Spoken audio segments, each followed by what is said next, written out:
neighbors that said, I don't know nobody from the village in my house. Thank you. Can we pick people that don't have a record? 0, yeah. In response to that question, Mum Hey Lady, the answer is no. Tiffany does not hire just anyone. No. Tiffany only rolls with folks who got full-blown felonies. Okay, not misdemeanors felonies, and not just a record, but a whole reputation for being shady. You need a known track record. The community must already side-eye you. That way, when something suddenly disappears, Tiffany can just point a finger at you. They did it, she says, and everyone believes her because you are already known for having sticky fingers. That is why she likes to surround herself with crooks. Yo. It is your girl J9 Eve. Hit that like button, subscribe, share this video, and hop in the comments. Tell me what you think about all this. Because today, we are watching Tiffany do her whole reach-out routine. This was around the time she was trying to get folks on her side. The trustees were trying to recall her, trying to give her the boot. You know, buyer's remorse in real time, and I get it. I totally get it. It made perfect sense. Solid idea. But poor execution. So it did not go through, but watching it all unfold. Pure entertainment. On this particular day, Tiffany was delivering one of her famous speeches, you know, the usual, how she is the one being wronged, how everyone else needs to be grateful, bow down, shine her shoes off. And then out of nowhere, a random citizen walks up to this little white podium, and they speak some truths, something I have been pointing out for a while now. Something about Tiffany's strange obsession with hiring folks who got criminal records. And yes, it is definitely a pattern. A bizarre one. And that is exactly what we are diving into today. We got one last letter H on this agenda. So basically, on H, I'm asking for consideration and approval of a resolution rescinding, revoking, canceling, and repealing the approved resolution on December 8th of 2021. I'm going to explain to you what's going on with that. So I added this onto the agenda because currently now the Board of Trustees is seeking to recall my seat here in the village of Dawson. Again, I will state for the record, I have not done anything wrong. I have not stolen anything or did anything that warrants the recall. What the facts doing there? I asked the Board of Trustees, if you want to recall someone, add yourselves to this recall. Yeah, nah. Don't just add yourselves to the recall. And then let's see who's. So, the woman who steps up to speak, yeah, she also pointed out that Tiffany had a whole crew of her people, her goon squad, posted up in the back of the room that day. So, if you are wondering where all that clapping is coming from, that is exactly where she had already been called out on it too. Just so you know, she brought the backup in. Elected by 5 individuals. No. I got elected by 82% of the community, the people who get. And how dare you guys sit here and make a resolution to recall my seat because you don't like me or don't agree with what I have to say. It's not fair. Because if that was the case, I would have did what I did best, which is hit the street and got 800 signatures to put 3 referendum questions on the ballot in 2 days. So if that don't tell you that the people got a love for their men, I don't know what to tell you. But I'm asking you guys. Now notice what she said. She goes, if that doesn't tell you that the people are with me, and then she spins this whole thing about how she would have gone out with a petition if only she had enough time. But she didn't. No petition. Nothing. Still, she wants you to imagine this massive group of supporters signing an imaginary petition that never existed. Like, pretend, just make believe. And now she's acting like all those imaginary people, yeah, the ones who never signed anything, somehow proved her popularity. And then she says, doesn't that show how much the people love me? Girl, what people? That never happened. You're arguing for proof using something that never existed. And then she brings in these clowns, yeah, real-life seat fillers, to clap on cue. I swear, why are corrupt people always dumb? It's like a package deal. You'd think, if you were going to be shady, at least you'd be smart enough to hire people around you who are sharp. But no, Tiffany surrounded by buffoons. Every single time. Then she talks about repealing this ordinance, or is it a resolution? Whatever. She resets and says, we must set a precedent. Do you mean precedent? And then she pulls the history card. I made history. How dare you tarnish that? Like, okay. You were the first African-American woman to hold the office. Cool, historic, but let's be real, if you stepped down today, that history would still stand. You were elected, that title stays. No one's erasing it. What you're doing after that, though, yeah, that's what we're looking at. I was the youngest black woman ever elected. Okay, great. You were also the fastest to become the worst at it. But even if you walked away today, you'd still have that first title. So maybe go out on a high note, while you still can. Now she's talking about how unfair the criticism is. That it's because she's a woman. That the previous male mayors never got this much heat. Which is hilarious because the last guy, Yashi, was his loudest critic. Nobody else needed to speak up because she was shouting every day. Loud as hell, she never thinks before she talks. She just grabs the mic and rambles like she's doing a one-woman show. And then she goes, "I've done nothing wrong, it's just my management style." Girl, that style is chaos.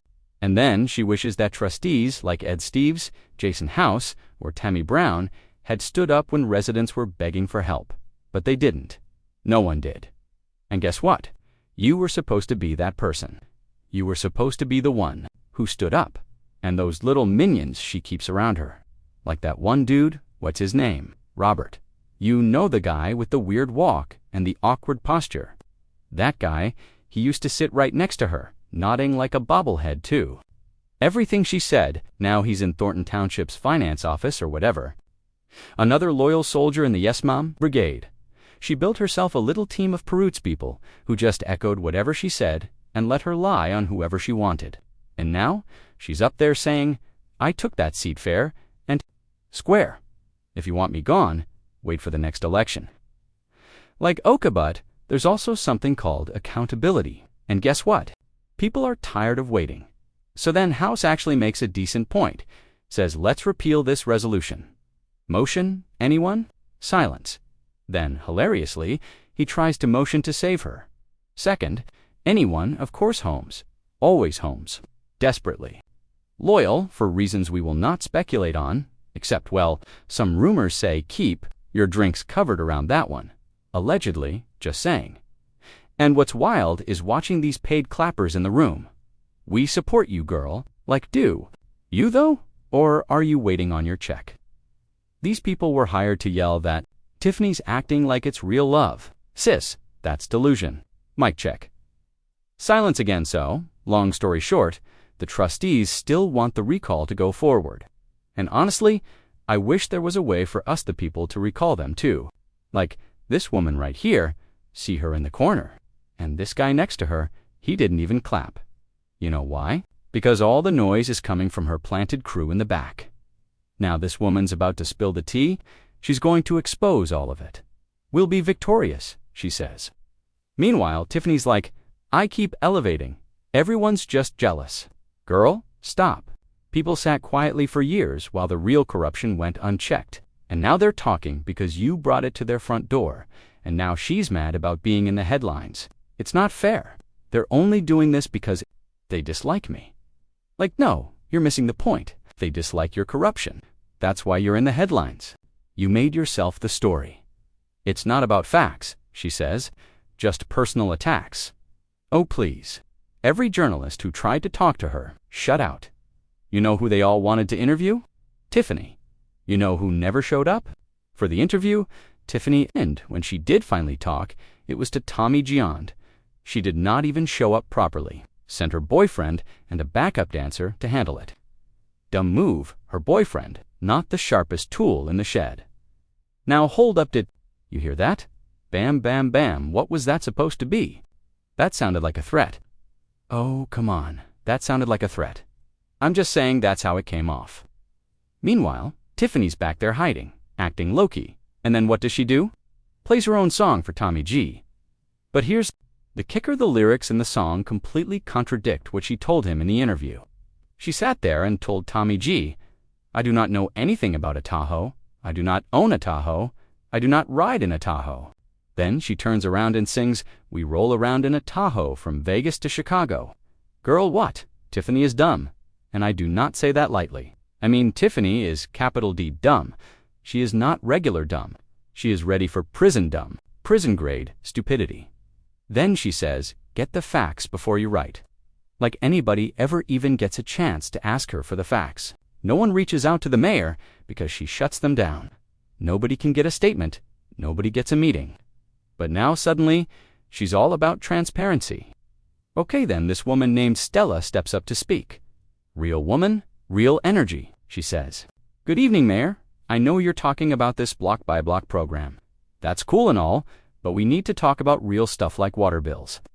And Stella's like, why am I out here being told to read my own water meter? I pay taxes. I don't think that's right. And she is 100% correct. And this is where it gets funny. She's like, okay, if y'all want me to read my meter, I'm gonna tell you what it says nothing. It says 0, like empty. It is not, even digital. Just a flat 0. So she jokes. Matter of fact, this meter says, y'all owe me money. I've been giving y'all free water. That's what it says. And listen, she's not even wrong. She's like, come read it yourself. If you don't believe me, I read it, and it says, y'all owe me. So pay up. It is hilarious, but also tragic because this is the village now. She is dead serious. You want your money. Come read this meter then. Don't just say, it come, do it. But they don't want to. Why? Because they know what they've done. It's all shady now. And then she really lays it down. I do not want felons coming to my house. And it is not even about judgment, it is about trust. These people are afraid. People saying, I do not want nobody from the village in my house, because Tiffany hires people with records, and not just any recorders have to have a reputation. Like the neighborhood already has to know you are not trustworthy. That is Tiffany's hiring criteria. Because if anything goes missing, Boomsha can blame them, and everyone will believe it. It is strategic. She surrounds herself with people who have criminal records, so she can throw them under the bus. That way, no matter what happens, she can say, it was not MIT, it was them. That is how she operates. She cannot hire good people. No, because good people, they see her stealing, and they speak up. They do the right thing. That is not what Tiffany wants. She wants fall guys. People who will keep quiet because they already have dirt on them, and they do not want to go back to jail. And then, Stella says something real. If I knew this village would end up like this, I never would have moved here? Boom. And guess what? Tiffany's clappers, her goons, accidentally clapped. They forgot themselves. They heard the truth and instinctively agreed. They were like, yeah. Oh, wait, we are not supposed to clap for her. Tiffany probably whipped around like, what? The hell are you clapping for? I paid you to support me, not honesty.